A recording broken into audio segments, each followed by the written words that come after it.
it does also bring about the idea of playlists. Now, personally, I'm not really that big of a curated playlist user. Like, personally, I don't really rely on. There's only certain like times where I might want to play a playlist that has already been curated by someone else, by an editor or a third party user. So, for instance, like workout music, or if you're driving, there's particular instances. But day to day, I would say personally, just this is just me speaking for myself. I don't typically lean too heavily on playlists, like curated playlists. I don't really listen too much to like top 50 UK or whatever it is. Sometimes I'll tap into global top 50 just to see what's going on. But typically speaking, I don't really do that. Like, I think I've mentioned this before, but I very much rely on Spotify's radio feature. So sort of playing similar songs. If I'm listening to a particular artist or a particular theme of music and I want to continue with that, that's typically what I'll spend my time doing on Spotify whilst music is playing. So for me, playlisting isn't that big a thing, right? For a lot of people, it is. For a lot of people, they rely on curated playlists to consume their music. And so over the years, playlisting has become an increasingly important, a really sort of, it's actually a little bit concerning, because I can speak personally from my time during the labels. Even up to today, playlisting holds an immense value. Pardon me. And in some cases, it's the main concern for marketing teams to be able to secure a new Music Friday on Spotify, or pop playlist on whatever platform, like the flagship playlist for each platform.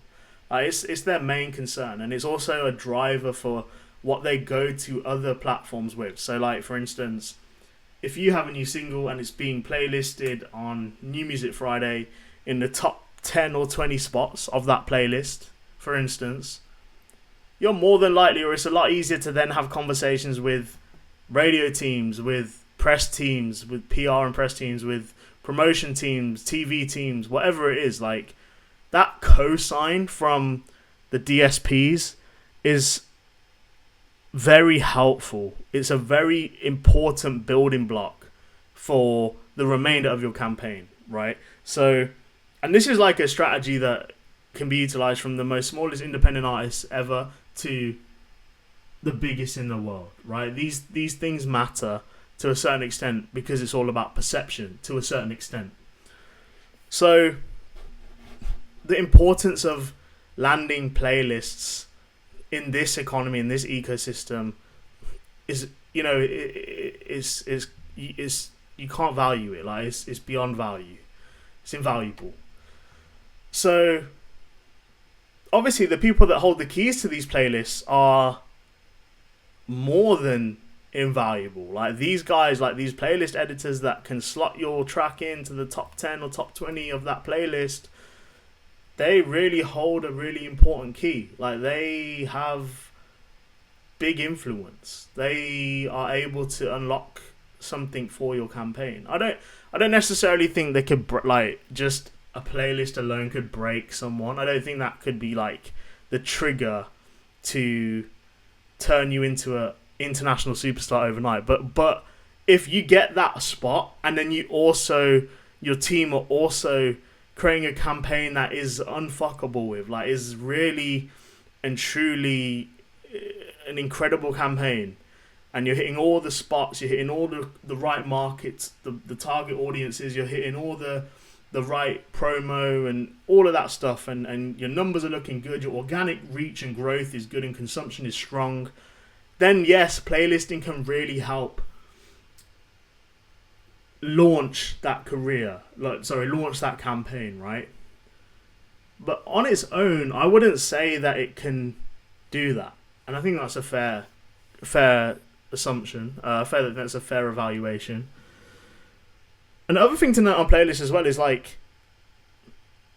if you're in like a new Music Friday on Spotify, for instance, and there's like over 100 tracks in there, Like, low key, who's really sitting and listening to 150 tracks on a playlist? Like, if you're slotted at position 120, yeah, like, the perception is great, and I think that's, especially for small independent artists, like, it'd be great for you to just sort of post that and like, yeah, oh, I made it onto New Music Friday, like, yeah, this is it, like, yeah, big up Spotify, blah blah blah. The perception is good and people like it. It's juice, it's perception, it's how it looks.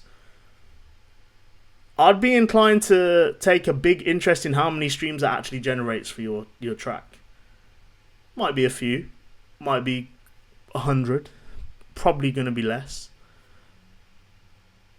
So realistically, like, if you're not landing in these top spots in these key playlists, your position in that playlist is I guess it's almost inadequate to a certain extent. Aside from the perception thing, if you're looking toward consumption and streaming, I don't think it's going to do that much for you. And, you know, like, I don't think that's not to eradicate the value of DSPs in general and playlists in general. Like I said, I think they're a very important source of streaming and consumption. I spent a lot of my career working on that, and I still do. I think it can still be very helpful for artists and campaigns and labels. But it's not the be-all and end-all, right? It's not everything.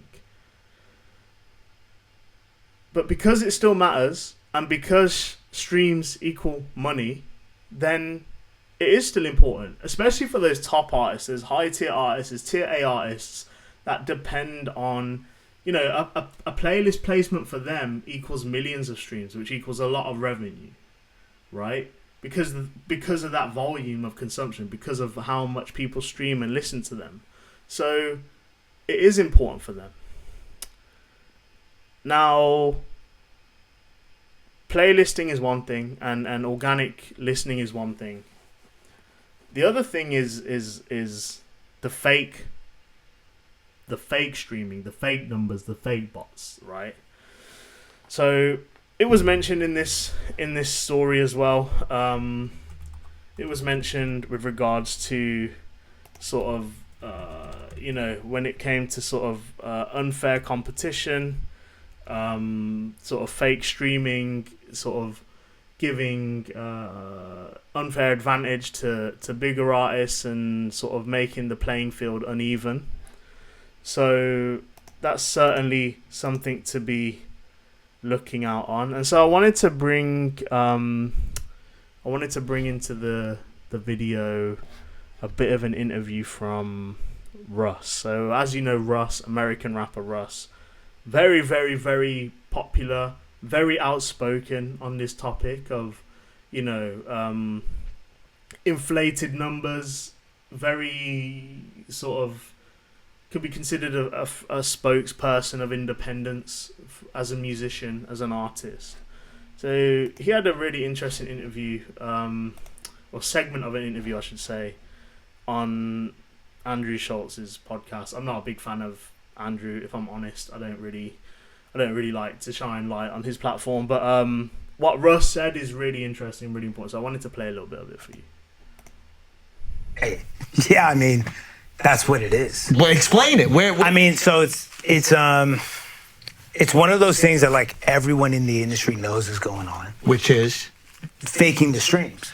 It's a real thing. So the label buys the streams from Spotify? So here's the deal. When you talk to these people, because I've talked to these people, because I've been like, what is this? How are y'all doing this? They never disclose the mechanics of like how they actually fake the streams. There's like, you know, rumors of like streaming farms, or we're delving out fucking computers in third world countries and hacking the back end to make it look like it's an IP from the US. Yeah. Whatever, like all this nutty shit. But the reality is the labels are spending money. Just on that point really quickly, yeah. So for those of you people that do know me, I spend a lot of time in Asia, right? And I got a little bit of a story with that. So we went over late last year to Asia, and we were just looking around at like apartments and places to stay and stuff like that. And we went to this one particular building. It was in Vietnam. I won't say the city, but it was in Vietnam. And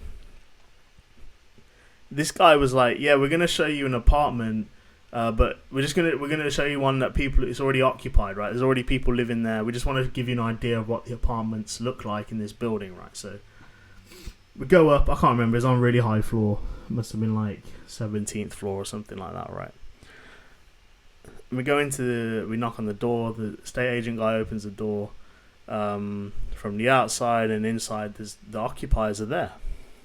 So we walk in, and this I've never seen this before in my life, so this is why I was so fascinated by it. But we walk in, and there's obviously, we're in Vietnam, so there's this Vietnamese couple on the sofa.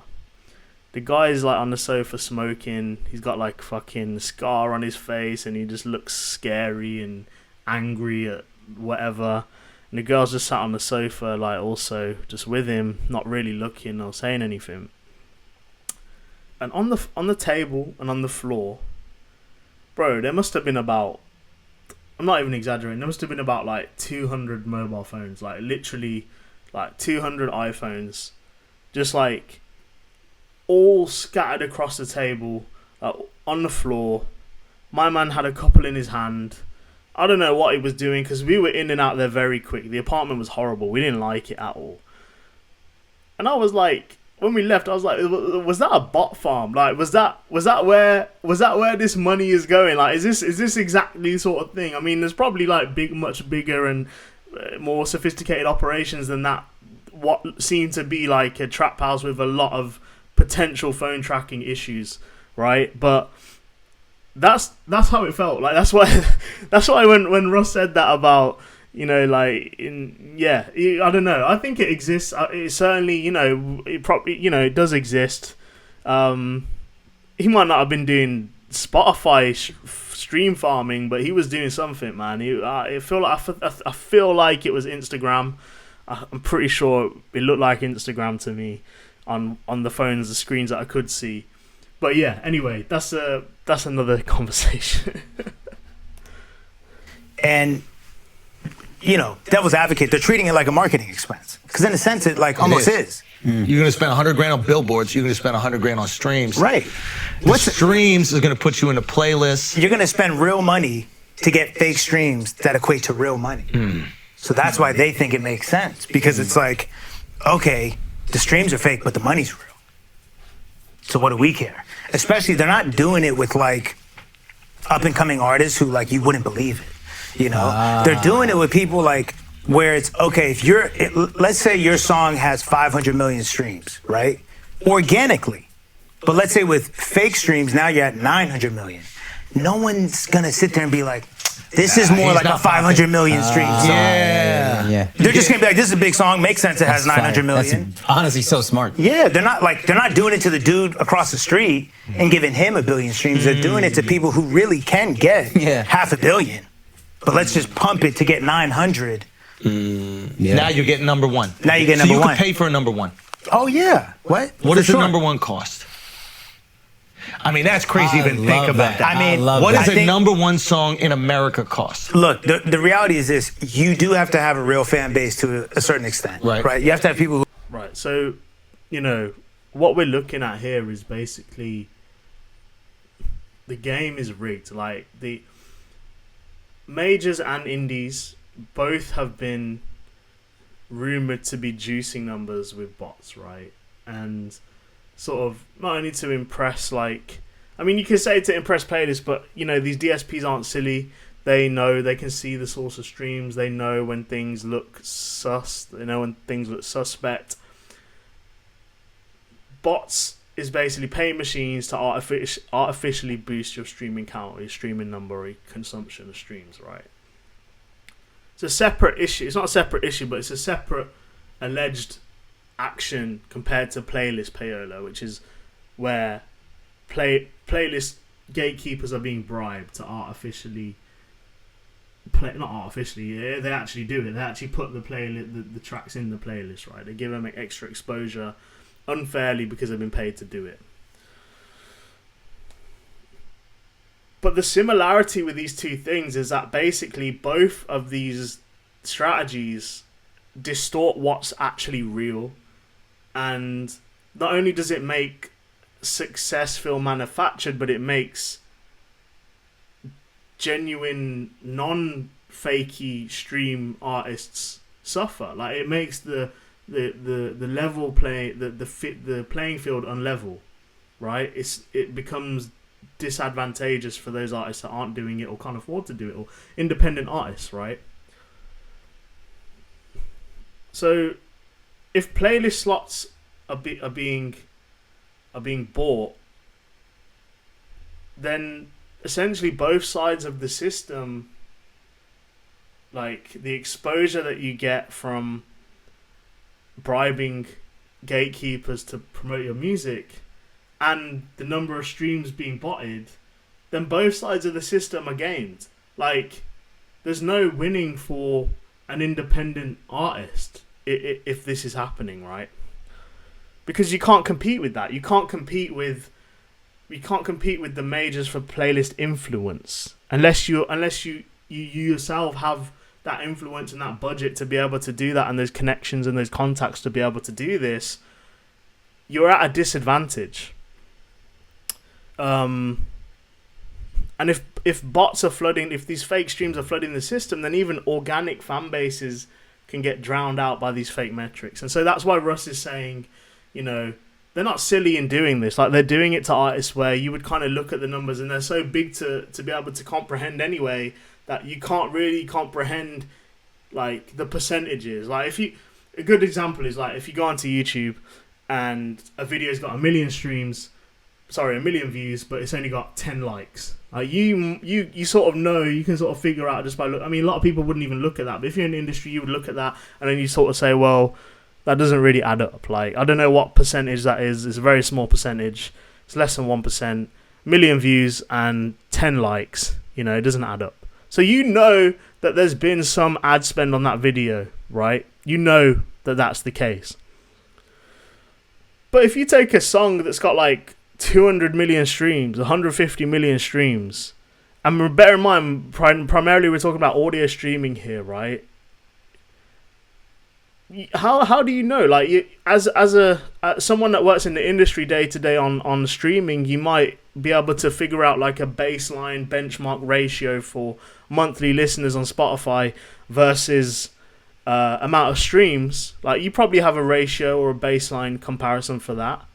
But for most people, these numbers are unfathomable. Like, if an artist has 100 million monthly listeners and then 5 billion streams on a track, then does that make sense or does that not make sense? Like, I don't know. As someone that wouldn't work in the industry, they wouldn't know.